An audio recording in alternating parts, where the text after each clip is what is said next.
Okay sir, याद करते हैं उसका कभी। कोई ना, आपकी मर्जी है, अदरवाइज मैं आपकी सो ही नहीं होती। Okay sir. हाँ, आपकी सो नहीं होती। मैं आपको एक वीडियो भेजूंगा आज अपनी, तो आप देखना। मैंने दिखाई भी होगी शायद आपको। हाँ दिखाया था सर, आपकी आ रही थी कॉर्नर में। हाँ, सिर्फ मेरी फोटो आएगी, आपकी नहीं आएगी। अच्छा हाँ, अच्छा। बस आपकी वॉइस ज़रूर आ जाती है बीच में, जब आप जो पूछते हैं ना वो आ जाती है। तो सर आनी चाहिए नहीं आनी चाहिए, मेरे को कोई बता इशू दो नहीं सर। है, कोई दिक्कत नहीं है, आप पूछ लिया करो, उसी टाइम पूछ लो, वो बेटर है ना। ठीक है सर। चलो, so now we start our next lecture regarding the Indian and human right, India and human right. So अब तक हमने इंडिया में बेसिकली ह्यूमन राइट्स के एवोल्यूशन देखा कि कैसे हमने राइट, ह्यूमन राइट और फंडामेंटल राइट्स का डेवलपमेंट हुआ, और राइट, ह्यूमन राइट्स के कुछ टाइप्स देखे। तो लास्ट जो हमने क्लास करी वहाँ पे हमने ग्रुप राइट खत्म करे थे, इफ़ यू रिमेंबर। हाँ जी सर। अब ग्रुप्स राइट में हमने वुमेन कवर कर लिया। इसके बाद जो और अलग ग्रुप्स हैं, लाइक चिल्ड्रंस और एल्डर पर्सन्स, डिसेबल पर्सन्स और माइनॉरिटीज़, ये जो मेजरली ये ग्रुप्स हैं। और इसके अलावा मुझे ऐसा लगता भी नहीं कि और कोई ग्रुप होगा। ये मेजरली ग्रुप्स हैं, बाकी कम्युनिटीज वाइज अलग अलग हैं, पर कम्युनिटी वाला जो कंसेप्ट है वो माइनॉरिटी में कवर हो जाता है। देखो, law specially are made for the persons who are not have the power to create law. जब जब लॉ बने हैं, ये माइनॉरिटीज के लिए ही बने। जिसके पास पावर है वो अपने लिए लॉ नहीं बनाता, जिसके पास पावर नहीं है उसके लिए लॉ बनते हैं प्राइमरीली। लॉ का basic object peace and prosperity है, और पीस की डिमांड हमेशा वीक पर्सन ने ली है।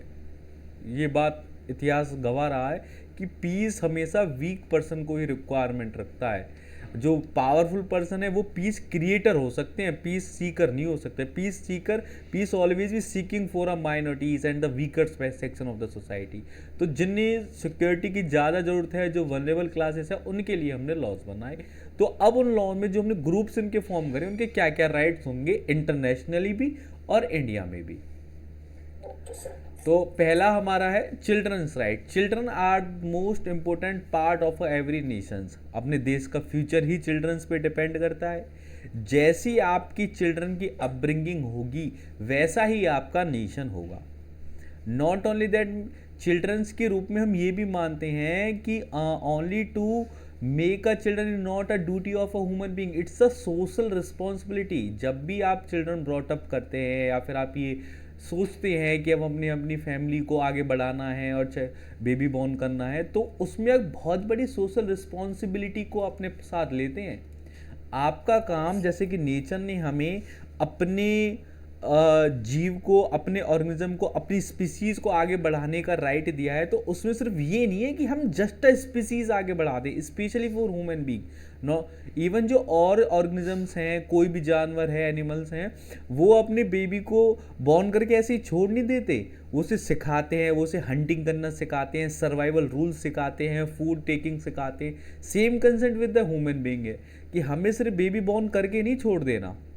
हमारा काम सिर्फ स्पीसीज को आगे बढ़ाना नहीं है, बेटर स्पीसीज को आगे बढ़ाना है। और specially human being who is the social animal, he have to be make their child more social for their life beings. अपने जीवन काल के लिए वो कितना सामाजिक हो, सभ्य हो, डिसेंट हो, मैनर्ड हो, ये सारी चीज़ें हमें अपने ऊपर रिस्पॉन्सिबिलिटी लेनी पड़ेगी। तो इस रिगार्डिंग हमने कुछ राइट्स का डिस्कशन करा। अब इनमें हम तीन तरीके से राइट्स पढ़ेंगे। सबसे पहले, right for a general way, generally किसी पे क्या राइट होने चाहिए, जो कि यहाँ पे ये रहेंगे। उसके बाद हम देखेंगे कि इंटरनेशनल क्या कन्वेंशंस हुए उस राइट के लिए। और फिर लोकल लॉ, लोकल लॉ मतलब इंडियन लॉ, इंडिया में क्या क्या लॉ है उस राइट के लिए, उस कम्युनिटी के लिए। इंडिया का जितना भी प्राइमरी लॉ मिलेगा वो हमें कॉन्स्टिट्यूशन में मिल जाएगा। यहाँ पे हम कॉन्स्टिट्यूशन के ही राइट्स का जिक्र करेंगे, रीजन में क्योंकि we are discuss about the human right. अब जैसे कि चिल्ड्रन की मैं बात करूँ तो हमारे यहाँ पॉस्को एक्ट भी है, प्रोविजन ऑफ सेक्सुअल, पॉस्को, हाँ, पॉस्को भी है, सेक्सुअल अब्यूजमेंट फॉर चाइल्ड के लिए। और इसके अलावा चाइल्ड मैरिज एक्ट भी है। तो ऐसे काफ़ी एक्ट हैं। आई थिंक जुवेनाइल एक्ट भी है, ये भी एक्ट है, but that are not the human rights. Human rights की श्रेणी में नहीं आएंगे। रीजन बीइंग कि स्टैट्यूटरी राइट है और उसके अलग ये क्रिमिनल लाइबिलिटी और जो चाइल्ड्स लाइबिलिटी को डिफाइन कर रहे हैं, चाइल्ड्स अफेंस को डिफाइन कर रहे हैं। हमें अफेंस लाइन में नहीं जाना, हमें उनके बेटरमेंट और डेवलपमेंट के लिए जिन राइट्स की रिक्वायरमेंट है उन राइट्स का डिस्कशन करना है, ठीक है।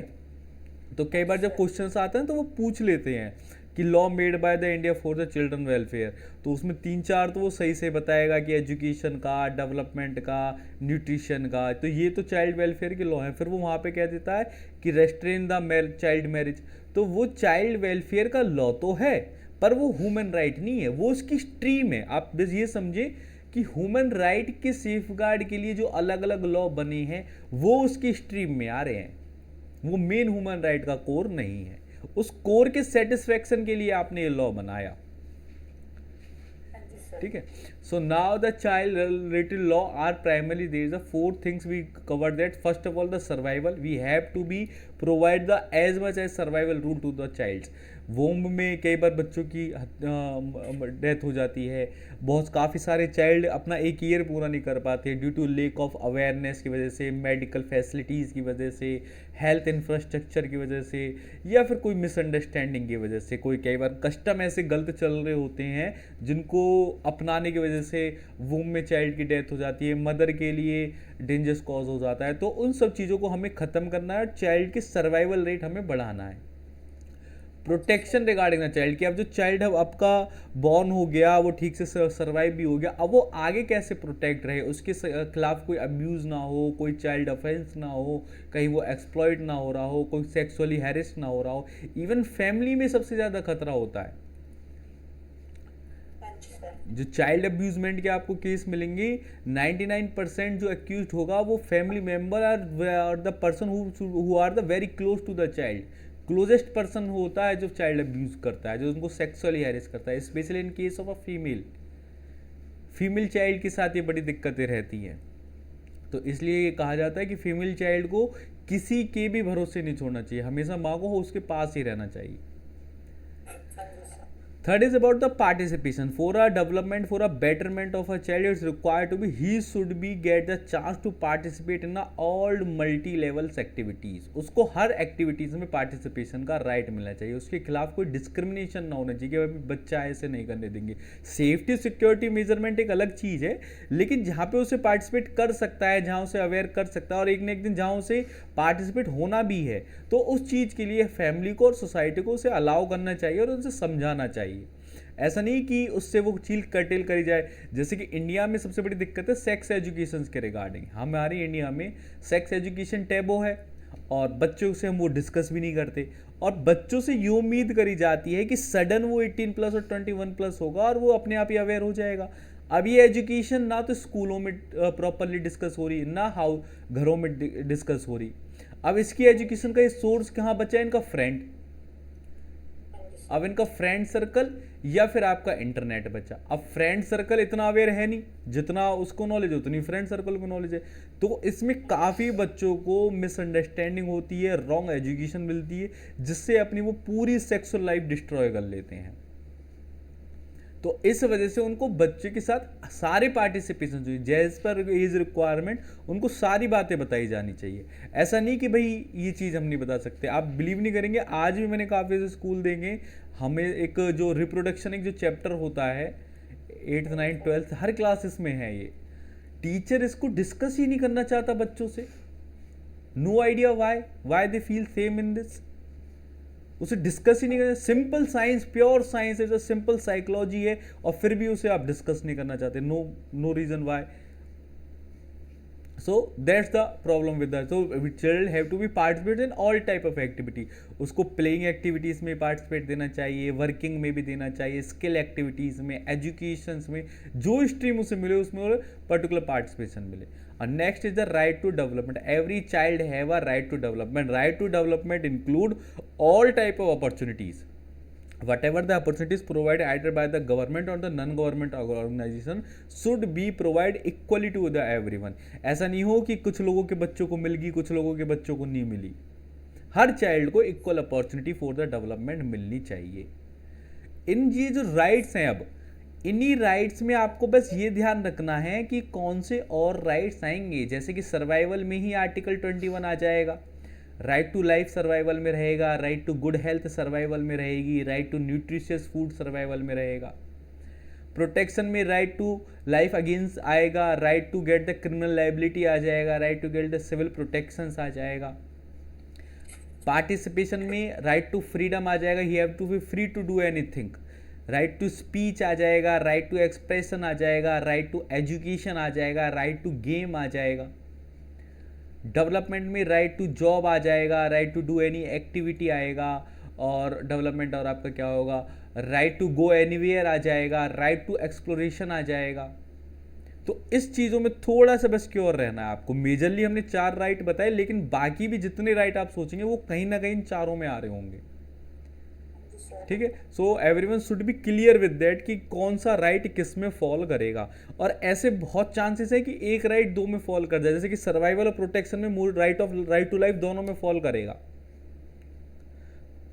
पर आपको इस चीज से इंश्योर होना है कि किस में ज्यादा करेगा। सर्वाइवल में ज्यादा करेगा, वो directly manifestly right to life के लिए बना है। Protection somehow touch the right to life, but it's not manifestly make for the right to life, ठीक है। तो इस चीज से आप एलिमिनेशन करेंगे, ठीक। अब हम आगे चलते हैं। Some of the special associations are done for the child development. सबसे पहले 1924 में लीग ऑफ नेशन क्या था, जब फर्स्ट वर्ल्ड वॉर हुआ था, जैसे आज यूनाइटेड नेशन है ऐसे ही लीग ऑफ नेशन बना था 1924 में, after the completion of the first world war. तो फर्स्ट वर्ल्ड वॉर की खत्म होती सबने कहा कि भाई बहुत गलत हुआ और बड़ा ह्यू एंड क्राई हुआ, तो उन्होंने एक यूनाइटेड नेशन की टाइप से एक एसोसिएशन बनाई सबने मिलकर, और उसमें कहा गया कि अब से हम कुछ नहीं करेंगे और सबको इक्वल राइट देंगे, और ह्यूमन राइट का डिस्कशन स्टार्ट हुआ। लीग ऑफ नेशन के बस फेलियर ये रहा कि उसका मेन ऑब्जेक्टिव था कि prohibit the second world war, लेकिन 1941-42 में ही सेकेंड वर्ल्ड वॉर स्टार्ट हो गया। तो जैसे ही वो वर्ल्ड वॉर स्टार्ट हुआ, लीग ऑफ नेशन डिमोलिश होगी। पर लीग ऑफ नेशन एक बड़ा अच्छा काम कर गई, उसने सबसे पहले जनरल डिक्लेरेशन करी राइट ऑफ चाइल्ड्स की, और यही general declaration right of child बाद में यूनाइटेड नेशन की जनरल असेंबली में एक्सेप्ट करे गए। फिर यूनाइटेड नेशन 1946 में इन राइट ऑफ चाइल्ड्स को एक्सेप्ट करता है डिक्लेरेशन को, और एक एसोसिएशन बनाता है United nation children fund. Especially that are the association made, they collect the fund from the all countries and provide the emergency requirement to the all countries childs। जहाँ जहाँ पे चाइल्ड्स को कोई एमरजेंसी रिक्वायरमेंट थी education के regarding, उन्होंने पहले figure out करा कि कितने बच्चों को आवश्यकता है आज की डेट में एजुकेशन डेवलपमेंट और चाइल्ड राइट्स की, और उसके लिए उन्होंने फंड कलेक्ट करने स्टार्ट करे सारी कंट्रीज से, और उनके बेटरमेंट और प्रोटेक्शंस के लिए वो फंड उन्होंने लगाया। इन्होंने बिलीव करा कि every child should get the right to survive with the full potential benefit of a world. हर एक चाइल्ड को एक पूरा सर्वाइवल राइट मिलना चाहिए, और उसे अपनी पोटेंशियल को इस संसार में यूज करने का अधिकार मिलना चाहिए। उसके बहुत अच्छे इन गुड एफर्ट्स के कारण ही United Nation of childrens fund association को 1965 में नोबल पीस प्राइज मिला। So 2-3 things we covered with that. 1924 में जनरल डिक्लेरेशन हुई लीग ऑफ नेशन के साथ। लीग ऑफ नेशन की जो जनरल डिक्लेरेशन थी United Nation of childrens fund के साथ अडॉप्ट करी गई 1946 में, और इसी एसोसिएशन को 1965 में नोबल पीस प्राइज मिला। Get it? Now we come with the India में अब क्या क्या हमने चाइल्ड्स के प्रोटेक्शंस के लिए राइट रखी। सबसे पहले हमने आर्टिकल 15 सब क्लॉज 3 में special law for the child बनाया है। किसी भी चाइल्ड के लिए कोई भी गवर्नमेंट, कोई भी स्टेट और central government can make any provision for the betterment of a child. Simply article 15 sub clause 3 ने कहा कि भाई क्योंकि चाइल्ड वल्नरेबल क्लास है तो उसके लिए हम ये लॉ बना सकते हैं। Article 21A become the 86th amendment. ये दोनों चीज़ें याद रखनी है। 86th अमेंडमेंट के साथ आर्टिकल 21A ऐड करा गया, और इसमें राइट टू एजुकेशन दी गई। सभी चाइल्ड्स को जो 6 to 14 ईयर्स के हैं उनको राइट टू एजुकेशन दी गई, और यह जिम्मेदारी उन्होंने गवर्नमेंट्स पे लगाई। Article 23 sub clause 1 is the trafficking in human being की ट्रैफिकिंग ऑफ फोर्स लेबर को प्रोहिबिट करा गया। आर्टिकल 24 में no child of the age of 14 years shall be worked, right against exploitation.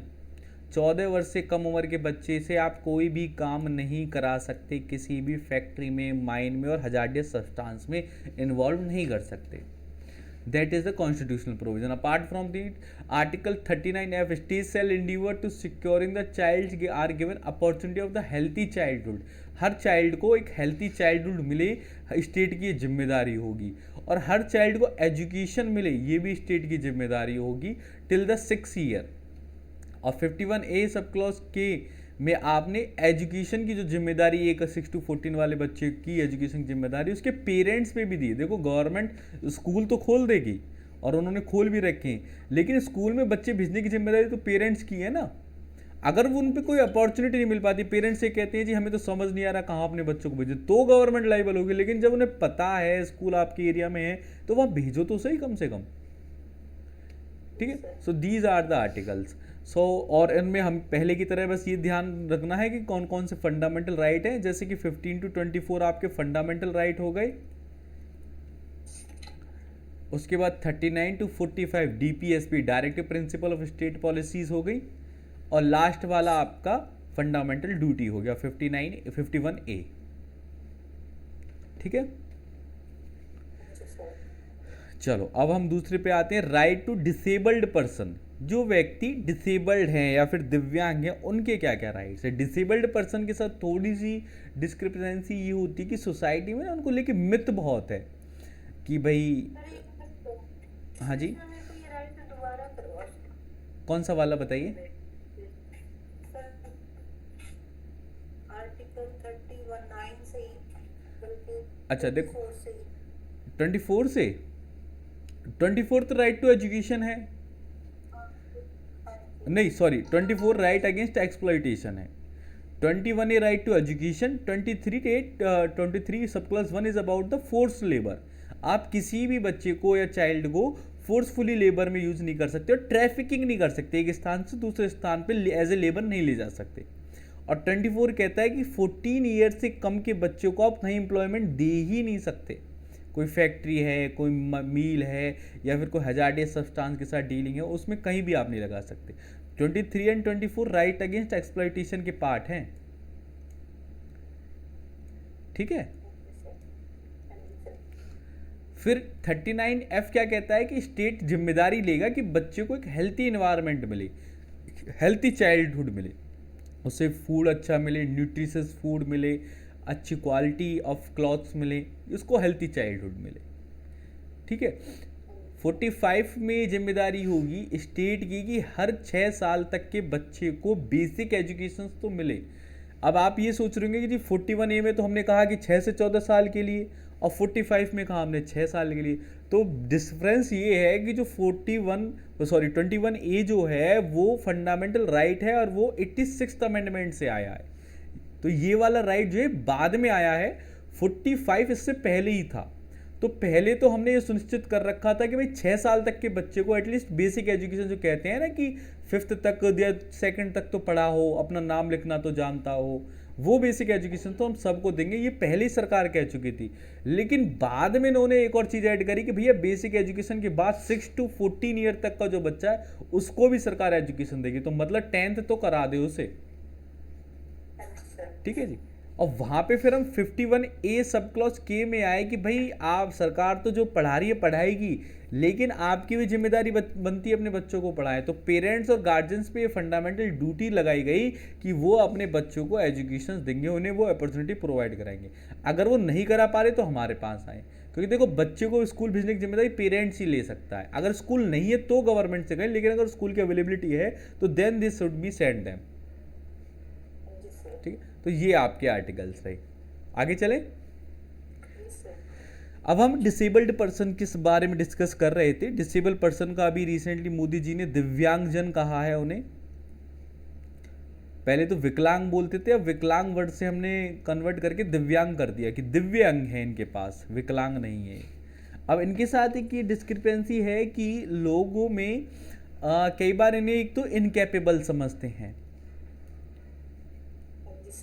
अब क्या है कि सपोज किसी के पैर खराब है या हाथ खराब है तो परसेंटेज वाइज हैंडीकैप होता है व्यक्ति कि इतने % हैंडीकैप है, इतने % नहीं है। अब किसी के पैर खराब है तो हम उसे हर वर्ग के लिए हैंडीकैप नहीं समझ सकते कि भाई ये कुछ भी नहीं कर पाएगा। बहुत सारी चीज़ें ऐसी हैं जहाँ पे पैरों की जरूरत नहीं पड़ती, स्पेशली कोई लैपटॉप वर्क है तो वहाँ पैरों की तो कोई रिक्वायरमेंट नहीं है, बस आदमी एक बार अपनी सीट पे ठीक से बैठ जाए अपने सारे काम कर लेगा। तो ये कंसेप्ट लोगों के समझ में आया, जो कि धीरे धीरे उन्होंने समझा, तो इस वजह से उनके साथ डिस्क्रिमिनेशन बहुत हुआ करता, तो वो सारी चीज़ें दूर करनी बहुत ज़रूरी थी। उसके साथ दूसरी दिक्कत ये थी कि जो व्यक्ति या तो शुरू से ही हैंडीकैप है बाई बर्थ या फिर वो बाद में हो गया, उसके हेल्थ के रिगार्डिंग, उसकी लाइफ के रिगार्डिंग एक क्वेश्चन मार्क लग जाता था हैंडीकैप होते ही, कि अब इसकी कौन करेगा, कौन इसके साथ रहेगा, उसकी शादी होना, उसकी इकोनॉमिक वेल्थ होना, अपॉर्चुनिटीज़ मिलना, क्योंकि लोग उसे डिसेबल्ड समझ रहे हैं, उसे अपॉर्चुनिटीज़ नहीं दे रहे, सारी चीज़ उसके एक्सेस में नहीं है क्योंकि ज़्यादा जगह आ जा नहीं सकता। तो ये सारी चीज़ें हमने देखी कि एक दिव्यांगजन बहुत ही ज़्यादा फेस करता है अपनी लाइफ में, और मेनली बात ये है कि उनकी उसकी कोई गलती भी नहीं है भाई, उस अपनी मर्जी से तो कोई हैंडीकैप नहीं बना, कोई डिसेबल्ड नहीं बना।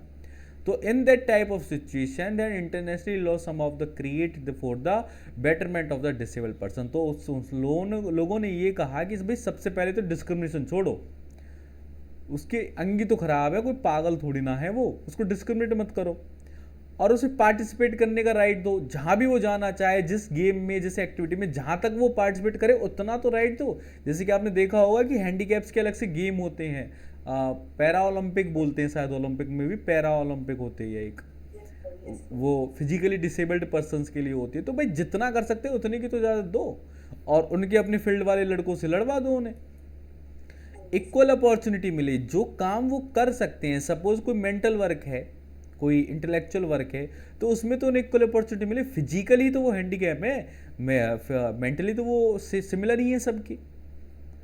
और फोर्थ चीज़ है मेजॉरिटी में, मेनली जो चीज़ है राइट टू असेसिबिलिटी।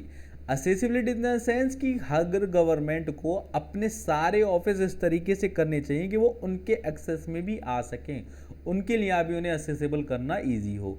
जैसे कि आप जब कोई गवर्नमेंट ऑफिस बना रहे हो तो वहाँ पे एक पाथ बनाए जहाँ से कोई डिसेबल्ड पर्सन भी जा सके, उसकी व्हील चेयर जा सके, और या फिर कोई ब्लाइंड हो उसके लिए अलग से वो टाइल्स आती हैं बनने, लॉक टाइल, जिससे वो रिकॉग्नाइज करके चलते हैं। मेट्रो में आपने देखा होगा येलो येलो करके लाइक बनी रहती है।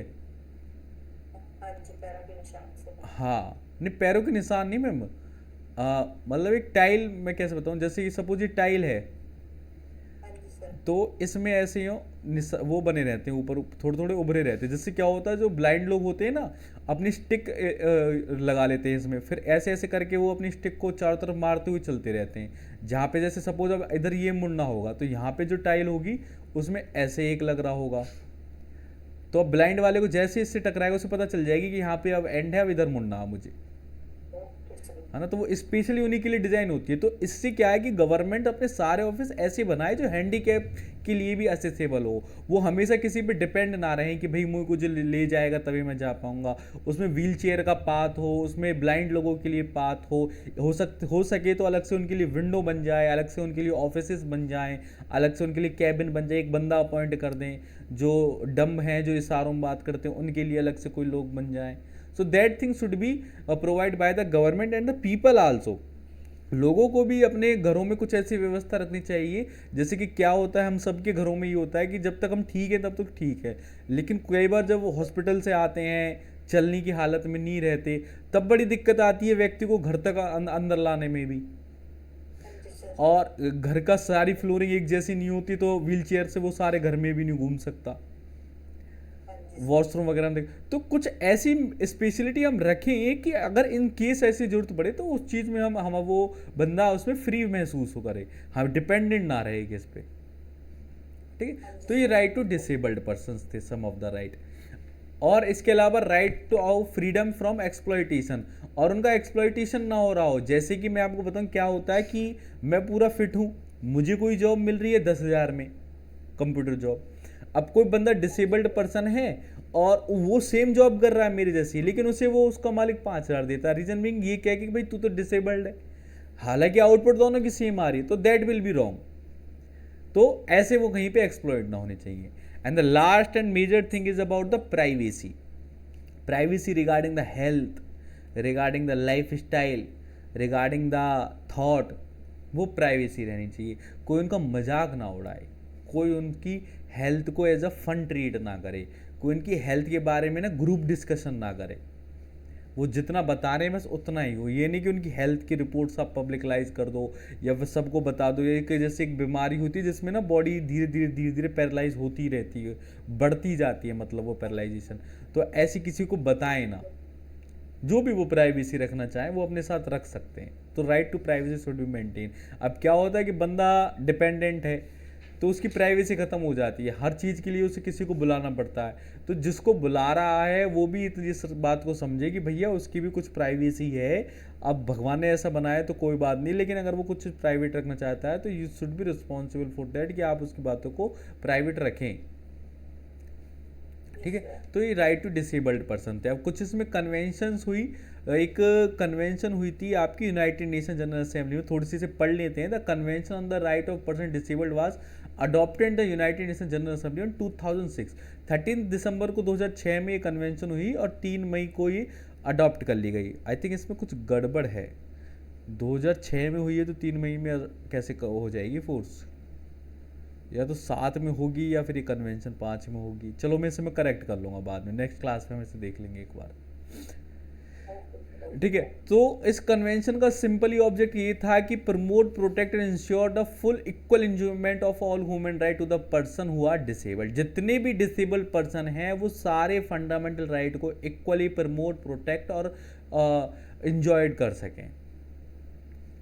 ठीक, इस कन्वेंशन 13 दिसंबर 2006 का आप बस ध्यान रखिए कि यूनाइटेड नेशन जनरल असेंबली में एक convention right to disabled person के रिगार्डिंग हुई, जो कि 13 दिसंबर 2006 में हुई।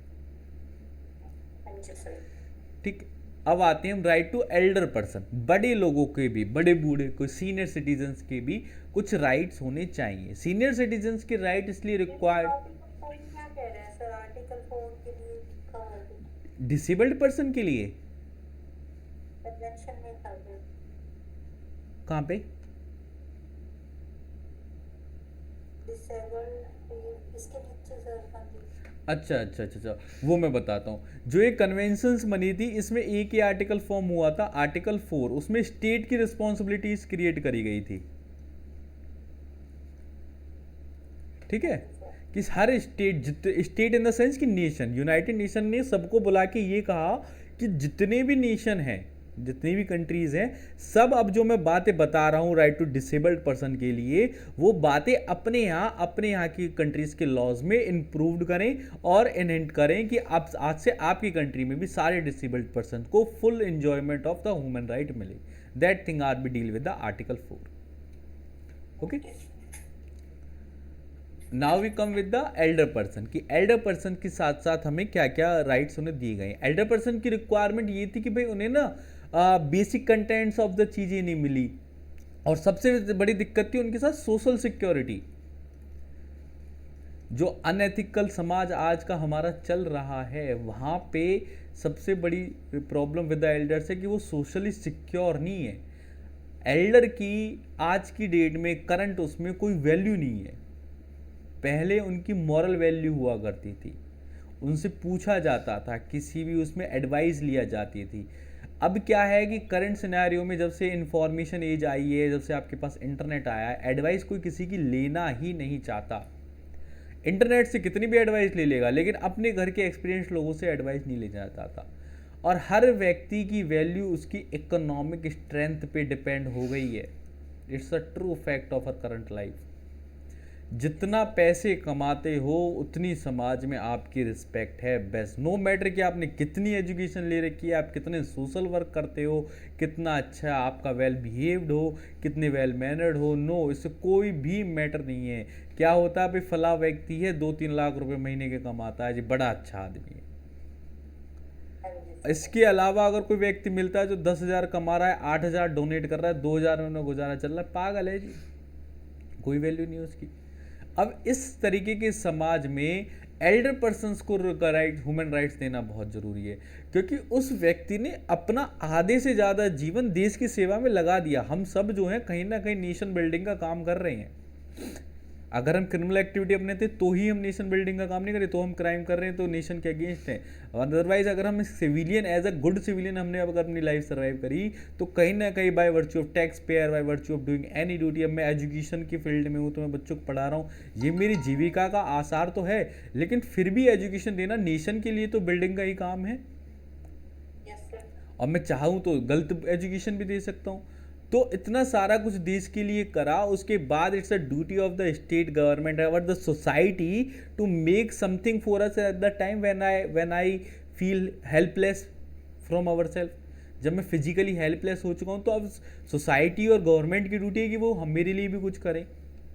तो उस कंसेप्ट में हमने right to elder person decide करे। तो सबसे पहले उन्हें हमने सिक्योरिटी दी कि भैया आपके साथ कोई भी वायलेंस नहीं होगा, कोई भी आपके साथ गलत चीज़ें नहीं होंगी, समाज आपको आपसे अलग नहीं करेगा। समाज अलग कर देता है, स्पेशली घर के बेटे निकाल देते हैं बड़े बूढ़ों को, तो समाज अलग नहीं करेगा, आपको अपने साथ रखेगा, आपकी हेल्थ का ध्यान रखा जाएगा, आपकी प्रॉपर्टी और इनहेरिटेंस। कई बार क्या होता है कि ये सोचा जाता है कि अब आप करेंगे ही क्या प्रॉपर्टी का, और जो आपकी प्रॉपर्टी होती है ज़बरदस्ती जीते हुए बच्चे अपने नाम करा लेते हैं कि सक्सेशन का ही वेट नहीं करते कि पापा आप चले गए तो बड़ी डिफ़िकल्टी होगी नाम ट्रांसफ़र कराने में, आप अभी कर दीजिए।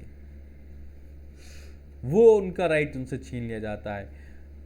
वायलेंस का सबसे मेन रीज़न है उनके साथ वायलेंस होती है। जैसे उनके पास पैसे खत्म हुए, प्रॉपर्टी ट्रांसफ़र होगी, ज्वेलरी ट्रांसफ़र होगी, वैसा उनके साथ अब हो रही है वायलेंस। अब चाहे वो वायलेंस फिजिकली हो चाहे मेंटली हो, हाँ जी सर। उससे बोल नहीं रहे, उनसे डिस्कशन नहीं हो रहा। सपोज कोई कस्टम, कोई रिचुअल्स उनका है तो वो फॉलो नहीं कर रहे, जो भी चीज़ें हों, और डिस्क्रिमिनेशन हो रहा है, उन्हें ले जाया नहीं जा रहा है। आप ट्रिप का प्लान कर रहे हैं, फादर को ले जाएंगे तो भाई परेशान होंगे, अननेसेसरी आपकी प्राइवेसी इन्फ्रिंज होगी, आपकी प्राइवेसी में दिक्कतें आएंगी, और आपको एक आध जगह उनकी सेवा भी करनी पड़ जाएगी। सो उनको ले जाया नहीं गया। So that thing are occur with the elder persons. अब इन एल्डर पर्सन की सिक्योरिटी के लिए एक इंटरनेशनल फेडरेशन ईजिंग करके एक एजेंसी बनी बाय द यूनाइटेड नेशन। 1990 में सबसे पहले यूनाइटेड नेशन ने right and responsibility of the older person declare करे और इंटरनेशनल फेडरेशन एजिंग एजेंसी बनाई, इंटरनेशनल फेडरेशन एजिंग 1973 में। और ये एक नॉन गवर्नमेंटल ऑर्गेनाइजेशन थी जहाँ पे सोशल काउंसलिंग के ऊपर डिबेट हुई, जहाँ पे सबसे पहले हमने लोगों की सोशल सिक्योरिटी, सोशल हेल्थ, उनके प्रॉपर्टी इनहेरिटेंस के बारे में हमने डिस्कशन करा फॉर द एजिंग पर्सन्स के लिए। ठीक है। हाँ जी सर। उसके अलावा एक United Nation principle for older person आया जो अभी हमने डिस्कस करे ऊपर 1990 में। तो 1991 के अराउंड वो कॉन्स्टिट्यूट हुआ, 16 दिसंबर 1991 के अराउंड। और ये ओल्डर पर्सन की एक अलग से डिक्लेरेशन क्रिएट करा गया कि कैसे कैसे ओल्डर पर्सनस के हम राइट को सिक्योर कर सकते हैं। और ये बेस्ड था, the theirs principle was based on the international plan on 3 December 1982 action on ageing. एक 1982 में एक्शन ऑन एजिंग के नाम से एक प्लान बना था, वही प्लान आगे चल के हमने universal principle of older person 1991 में डिक्लेयर करे। Get it. पहले एक प्लान बनाया कि जो एजिंग लोग हैं, एक्शन ऑन एजिंग, जो उम्र से एक उम्र के दायरे को जो पार कर चुके हैं, उन लोगों के साथ हमें कैसा बिहेव करना चाहिए। 1982 में एक्शन ऑन एजिंग के नाम से आपने जनरल असेंबली में एक प्लान बनाया और उस प्लान को आपने फर्दर इनोवेट करके 1991 में universal United nation general assembly declaration करा। ठीक है। अब इन्होंने क्या प्रिंसिपल्स बनाए, इन्होंने 4 बातें कही। हर ओल्ड पर्सन की आपको केयर करनी है, उसकी लाइफ की डिग्निटी को मेंटेन करना है, पार्टिसिपेशन नहीं करना उनके साथ, और उनको सेल्फ फुलफिलमेंट देनी है कि वो अपने आप में स्वयं शंभू बने। हमें सारी चीज़ें ऐसे करनी है कि उन्हें कभी ऐसा ना लगे कि क्योंकि अब वो फिजिकली वीक हैं तो वो कुछ कर नहीं पा रहे। आत्मनिर्भर बनाए रखना उन्हें डायरेक्टली इनडायरेक्टली। इसके पीछे बेसिक मोटिव ये था कि आप अगर उनकी कोई हेल्प कर रहे हैं, कोई आप उनकी एड प्रोवाइड करवा रहे हैं, तो उनको ये ना दिखाएं कि you are physically disabled and I am the one who helping you. ये वक्तव्य अच्छा नहीं है। ये वक्तव्य ये होना चाहिए क्योंकि आपने मेरे समय में मेरी मदद करी, आज मैं आपकी कर रहा हूँ। I am just fulfil my duty towards you. तो उन्हें सेल्फ फुलफिलमेंट की फीलिंग देनी है। Done, that is the thing which are make bore the ageing persons. तो एजिंग का ये दोबारा बताओ सर, इसमें ये 91 से देखो मैं सिंपली बताता हूँ, 1982 में, दिसंबर 1982 में हमने जनरल असेंबली, यूएन की एक असेंबली है, जनरल असेंबली में एक एक्शन ऑन एजिंग के नाम से प्लान बनाया। ये 3 नाम याद रखना। 82 में जनरल असेंबली में एक्शन ऑन एजिंग के नाम से कुछ प्रिंसिपल्स बनाए कि हमें आगे जो ओल्डर पर्सन्स हैं उनकी ह्यूमन राइट्स को कैसे सिक्योर करेंगे। सेम प्रिंसिपल यहाँ से जो निकल के आया वो प्रिंसिपल थे, और प्रिंसिपल कौन से थे? ये वाले, care, dignity, participation and fulfilment. Same principle are come and take in the United Nation principle for older person. हाँ जी सर। 1991 में जो प्लान यहाँ बने थे वही प्लान हमने दोबारा से अडॉप्ट करे 1991 में, United Nation principle for older person. अब ये पास हुए एक अब ये जो प्लान था ये पास हुआ था एक रिजोल्यूशन की मदद से। कौन सा resolution? Resolution number 46/91। That are the resolution number. Now the thing is clear. 82 में एक जनरल एजिंग के नाम से प्लान बनाया, वही प्लान आगे चल के हमने ओल्डर पर्सन के नाम से 1991 में इन्फोर्स करा एक रिजोल्यूशन की मदद से, रिजोल्यूशन नंबर 46/91। ठीक है। So that are the thing which are made for our elder persons. अब इनमें एक बात और रहेगी, एल्डर पर्सन में और आपका मैं बताऊं डिसेबल्ड पर्सन में हमने इंडिया की राइट डिस्कस नहीं करे। ठीक है। अब इंडिया की जो राइट है वो सिमिलर जो हम अब तक जो पीछे के राइट डिस्कस कर चुके हैं वही राइट होंगे। सबसे पहले 21 तो आ ही जाएगा, राइट टू लाइफ का। ठीक है। 14 आ जाएगा नॉन डिस्क्रिमिनेशन का, राइट टू इक्वालिटी का। ठीक है। 14 और 16 जॉब के लिए भी, जॉब के लिए कहीं भी जॉब की बात हो आर्टिकल 16 लिख दें कि every person who either be disabled और एल्डर। एल्डर के लिए तो हम जॉब की वजह से बात नहीं करेंगे, लेकिन डिसेबल्ड को इक्वल अपॉर्चुनिटी मिलेगी जॉब में भी। ठीक है। इसके अलावा आपका आ जाएगा 41 इक्वल इकोनॉमिक डिस्ट्रीब्यूशन। 41 हम कहीं भी लिख सकते हैं, चाहे वो कोई एल्डर पर्सन है, जो डिसेबल्ड पर्सन है, सबको सारे रिसोर्सेस मिले, किसी के साथ कोई डिस्क्रिमिनेशन ना हो, सबका जितने व्यक्ति as a citizen of India है सबके इक्वल राइट हो अपने इस पे। ठीक है। तो these are the right with the everyone which are establish with the disabled person and elder person. Get it? इसके अलावा डिसेबल्ड के लिए हमने कुछ रूल्स बना रखे हैं एग्जीक्यूटिव्स ने, इंफ्रास्ट्रक्चर रूल्स हैं, डिसेबल्ड कमेटीज़ हैं, और एक वो होता है ना हैंडीकैप डिपार्टमेंट्स है कि हैंडीकैप सर्टिफिकेट है, हैंडीकैप और वृद्धावस्था पेंशन है, ओल्ड एज पेंशन जिसे बोलते हैं हम। So these are the economic help which are provided to the old age person and handicap person. विकलांग की भी अलग से पेंशन होती है और हैंडीकैप्ड की भी होती है। ठीक, जो हमने इनके यहाँ लागू करें। ठीक, हाँ बताइए।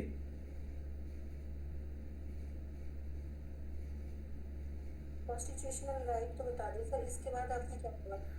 कॉन्स्टिट्यूशनल राइट के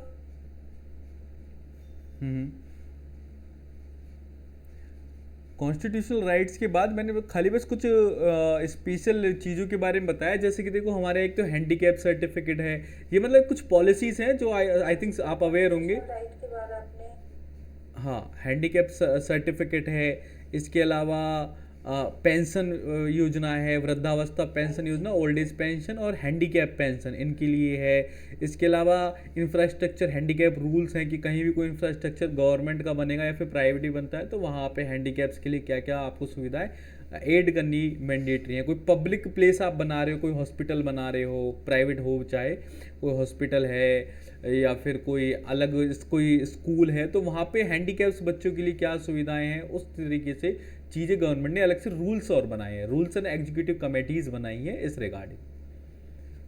ठीक है। तो वो जब ऑब्जेक्टिव क्वेश्चन आएंगे ना तो इस तरीके से वो स्पेशली दिखेंगे, तो आपको मार्क कर देना है कि these are related with the right to elder person या फिर right to disabled person, these policies. ठीक है।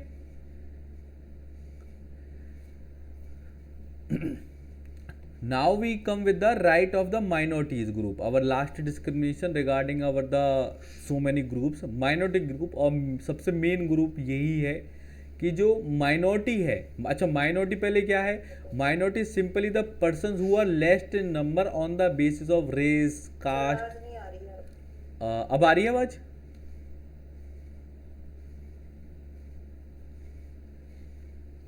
सर अभी अभी आई है। अब आ गई मैम आवाज?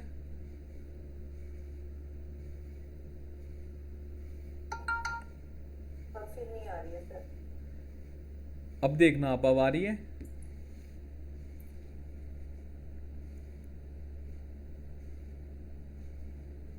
हाँ जी, अब तो सुनाई दे रहा है सर। चलो भाई। हैंडीकैप के लिए सर्टिफिकेट के लिए बोला था, उसके बाद नहीं आ रही है सर आवाज। कहाँ तक सुना था अभी आपने? हैंडीकैप के लिए सर्टिफिकेट प्रोवाइड करते हैं। हाँ, अच्छा, हैंडीकैप सर्टिफिकेट और पेंशन्स के बारे में मैंने बताया, old age pension, handicap pension, special infrastructure rules handicaps के लिए कि कभी भी आप कोई पब्लिक या प्राइवेट प्लेस बनाते हो तो उसके लिए हैंडीकैप्स के लिए स्पेशल इंफ्रास्ट्रक्चर क्रिएट करेंगे। इसके अलावा ओल्ड एज के लिए स्पेशल मेडिकल फैसिलिटीज़ है, इवन सीनियर सिटीजन्स के लिए ट्रांसपोर्टेशंस में भी हम स्पेशल छूट देते हैं। तो these are the some of the executive policies and initiative which are taken by the Indian governments. अब हम ना लास्ट ग्रुप कर रहे हैं, right of the minorities group, कि अब माइनॉरिटीज के क्या राइट होंगे। तो पहले मैंने माइनॉरिटीज बताया कि any group who is the less in number on the basis of race, religion, caste, gender and any other things. कोई भी ग्रुप जो कम हो संख्या में किसी बेस के ऊपर, किसके बेस के ऊपर? लैंग्वेज के ऊपर, जेंडर के ऊपर, रिलीजन्स के ऊपर या फिर रेसिज्म के ऊपर, कास्ट के ऊपर, तो उसे हम माइनॉरिटीज ग्रुप कहेंगे। स्पेशली सबसे ज़्यादा वनरेबल क्लास जो है वो माइनॉरिटीज़ ही है, not only in India but all over the world. सब जगह माइनॉरिटीज़ के साथ दिक्कतें आती हैं, बस क्या है, उनका बेस अलग होता है। जैसे कि इंडिया में कास्टिज्म और रिलीजन ज़्यादा है, अदर कंट्रीज़ में रेसिज्म ज़्यादा है, कहीं पे जेंडर इनइक्वालिटी की वजह से ज़्यादा हो रहा है, सेक्सुअल माइनॉरिटीज़ ज़्यादा हैं।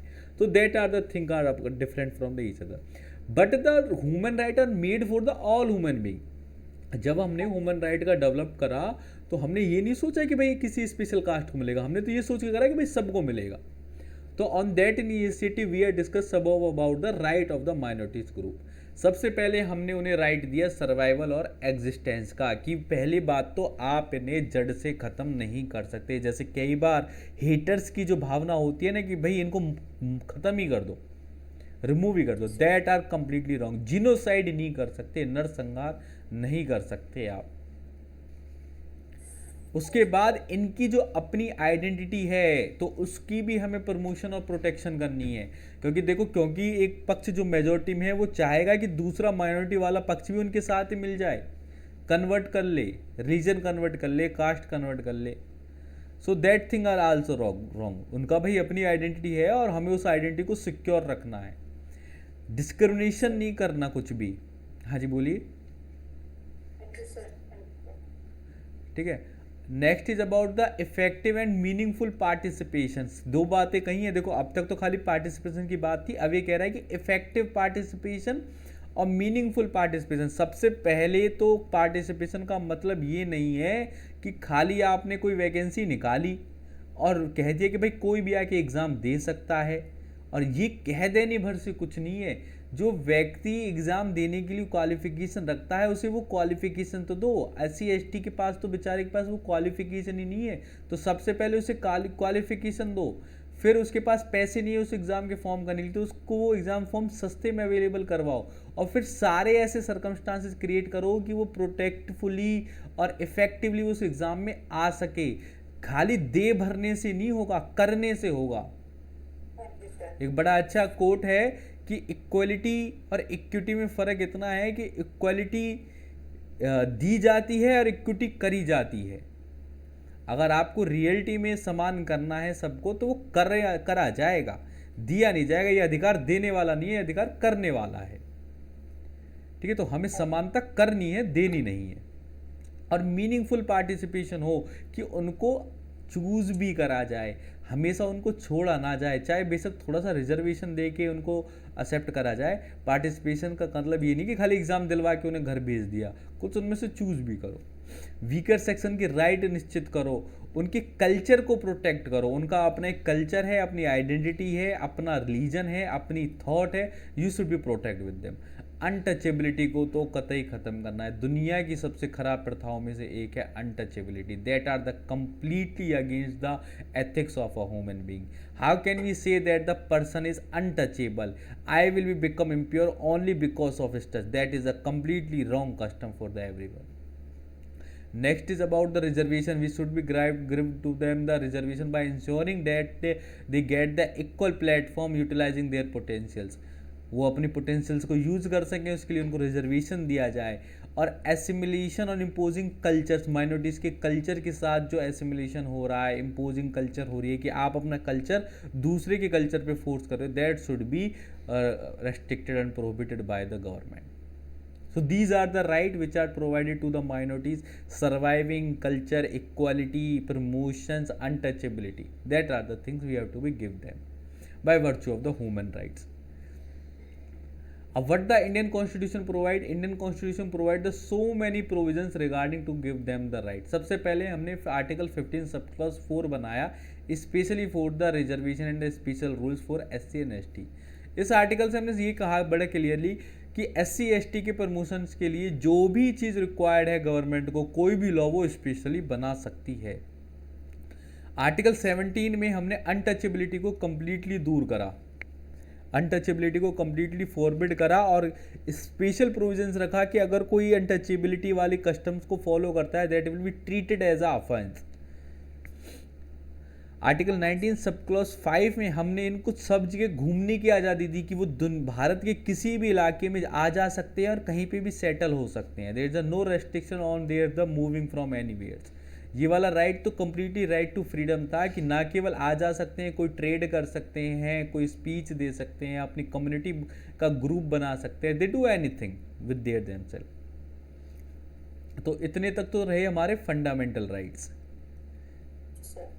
इसके बाद है आर्टिकल 46. ये प्रोवाइड करता है educational interest to the SC and ST को. जितने भी SC ST और बैकवर्ड क्लास है उनको एजुकेशन में प्रमोशंस मिले और नॉट ओनली दैट कि उनके इकोनॉमिक रिसोर्सेज में प्रोटेक्शन मिले, कि जो इकोनॉमिक राइट उनका इंडिया के रिसोर्सेज पे है वो उन्हें कम्प्लीटली मिले. कुएं से पानी लेना, कहीं किसी रोड का इस्तेमाल करना, कि जैसे पहले होता था ना कि उनके लिए सड़कें भी अलग हुआ करती थी, दैट आर द रॉन्ग. ठीक है. ये आर्टिकल 16 सब क्लॉज 4 नहीं 164 ये ठीक है. 164 एक स्पेशल राइट था. इसमें बस आप स्टेट याद रखना, उत्तर प्रदेश, उड़ीसा, बिहार और मध्य प्रदेश. इन 4 स्टेट को आर्टिकल 164 ने स्पेशली एम्पावर्ड करा कि वो रिजर्वेशन तो एक चलो इसमें ऐड है, रिजर्वेशन के अलावा और भी कुछ अगर रिक्वायर्ड हो तो वो SC ST कम्युनिटीज़ के बेटरमेंट के लिए वो कोई भी लॉज बना सकते हैं. रीज़न मीन कि बहुत ज़्यादा कम्युनिटी में SC ST यहाँ पे अवेलेबल थे और उनकी बड़ी ही दर्दनीय स्थिति थी eight the time of independence.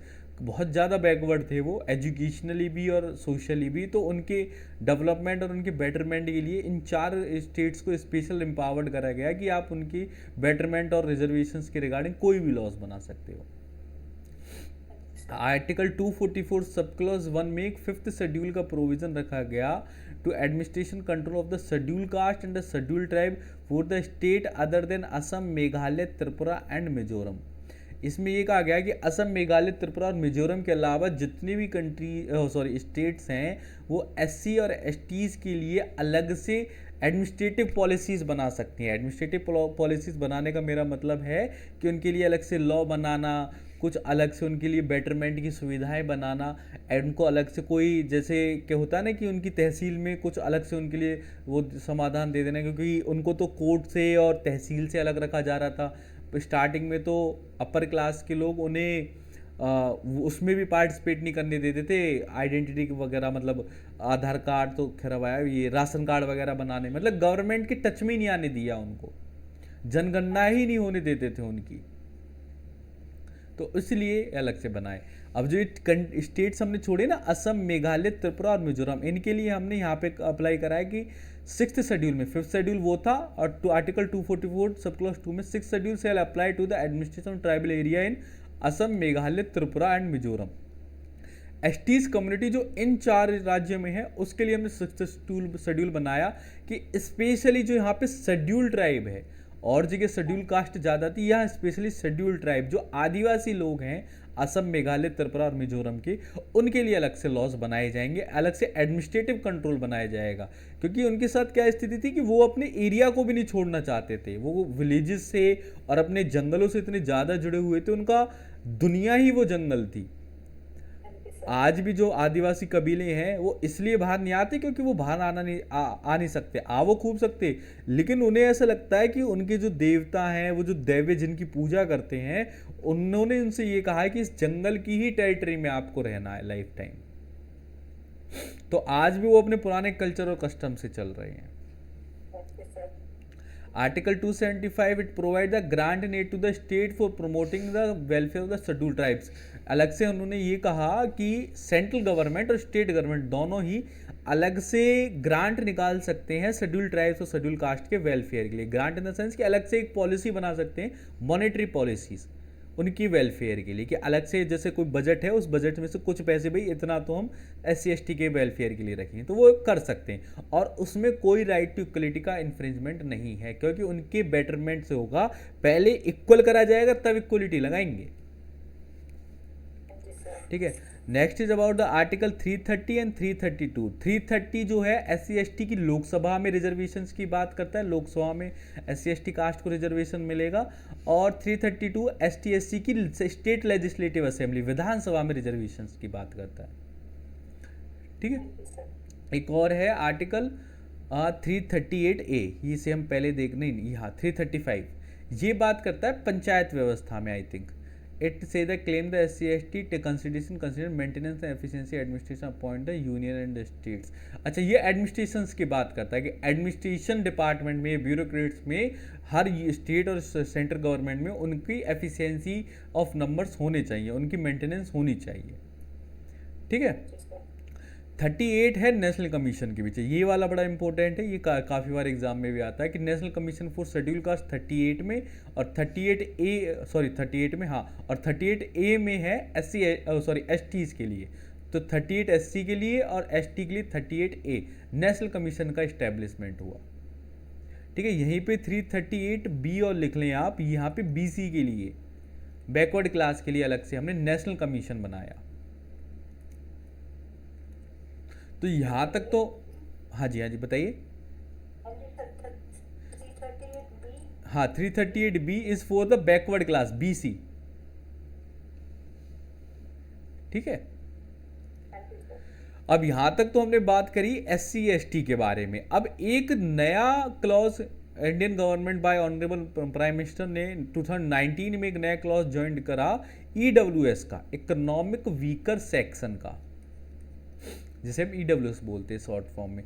तो इकोनॉमिक वीकर सेक्शंस के लिए उन्होंने अलग से जॉब अपॉर्चुनिटीज़ निकाली। इकोनॉमिक जो बैकवर्ड क्लासेस है, जॉब में और इवन इन एजुकेशन में उनको 10% का रिजर्वेशन दिया।